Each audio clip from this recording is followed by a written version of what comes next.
Aston Villa 1, Man City 2. Ah, oh, oh man. Oh, bloody hell. Um, First of all, I missed the first few minutes because I was playing some football, so I can't really say much about the John McGinn goal. Um, but it was a nice bit of work there, getting that goal straight out of the box. Kind of sets a shudder between Man City's confidence. I thought for those 20 minutes we did pretty all right. Um, it sounded like we were holding on to the ball really well, really going at them with some intensity. Um, really giving them a go. And then I think just complacency just got the better of us, and obviously they got the equaliser from Foden, some really nice play there. Um, and then obviously they get ultimately the winning goal, um, which came in from the free kick, I believe, a little bit of play around, a bit of a cross in, and Rodri's able to get his head on the ball. I thought it was really poor there. For the marking was a bit shoddy. I thought Amy Martinez as well. Pretty rash of him not to stay in his line there and try and keep the ball out. Um, and then obviously it did change. Jacob Ramsey's going through Stones with a really late challenge, could have broken his leg.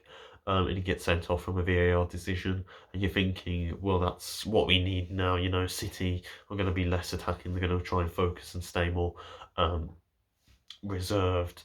And for me, it just felt like we just weren't going anywhere with it. You just felt like, yes, we were having more possession. Yes, we were obviously creating a little bit more because obviously Man City have to soak up and defend a little bit better.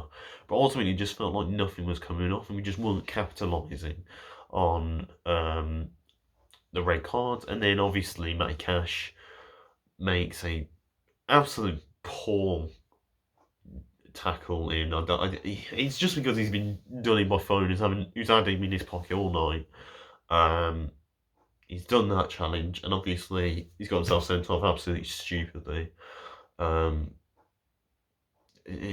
just poor, and then that was pretty much it for the game. City were just playing to ride it out. They were just really slowing down the pacing of the game, really taking the wind out of us, and ultimately it worked because that has got to be the most boring 44 minutes of football I've ever seen. And ultimately, we've lost again, and simply put, it's not good enough again.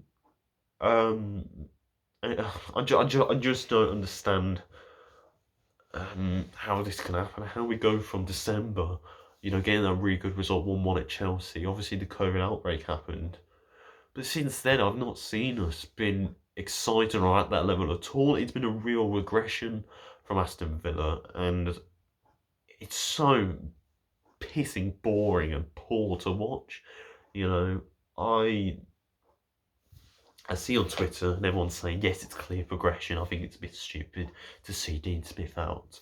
I've already said this in one of my other videos. At what point do we question Dean Smith? Now, I'm still under the impression that this season he does not get sacked. Um, However, we are playing West Brom next, and I think if he is to lose anything less than a win, I think you've really got to start questioning what he's doing. Because I just don't see us really um going much further with Dean. I understand you can argue that because we don't have Jack Grealish, we're not playing that attacking football that we want to. But ultimately, there's 11 good enough players on that pitch to play without him.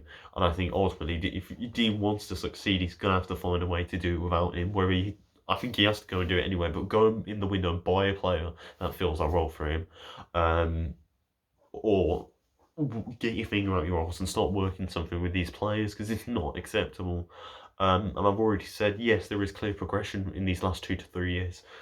But if we are to have this type of season again next year, when we have a good half of the season and then after that it just doesn't matter because we're so far well in the league there that it's almost unlikely we're going to get relegated. I'm not happy for it because it's not acceptable. I've already said this.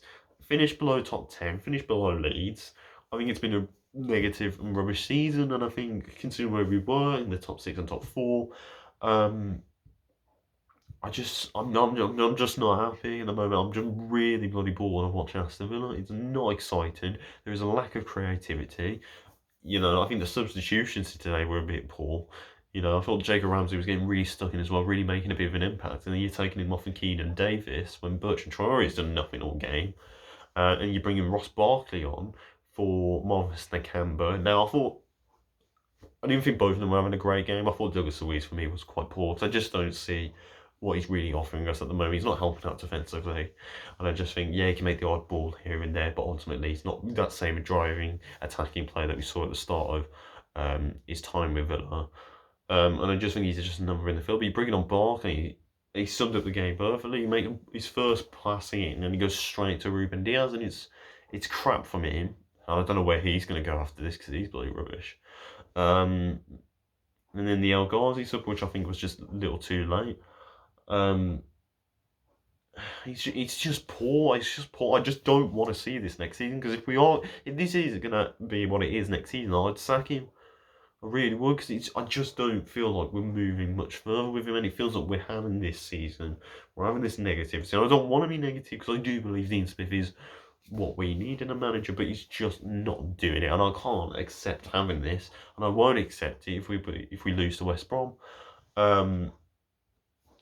In terms of players on the pitch tonight, I thought Martinez was pretty poor today. I've already said about Douglas Luiz and Morris Nakamba. I think Watkins really didn't have a lot to work with. I thought McGinn got really stuck out. I think it was a much better performance from McGinn. But then he just felt like as time goes on, he gets a bit more tired. He just starts losing concentration and quality. It's really hard to say he was a man of the match today. I really don't believe. I'll say McGinn because I just think he was, as I said, attacking, really getting stuck in, really trying to give it a go, but ultimately not coming off. And I think overall, it's just not acceptable. I understand it's Man City. I understand there's still this really good side that's going to win the league, and possibly the Champions League. But we had a man down. We had 10 men. Why are we not able to capitalise against 10 men? Why is it our kryptonite against being 10 men? And then obviously Matty Cash practically ruins the game for us.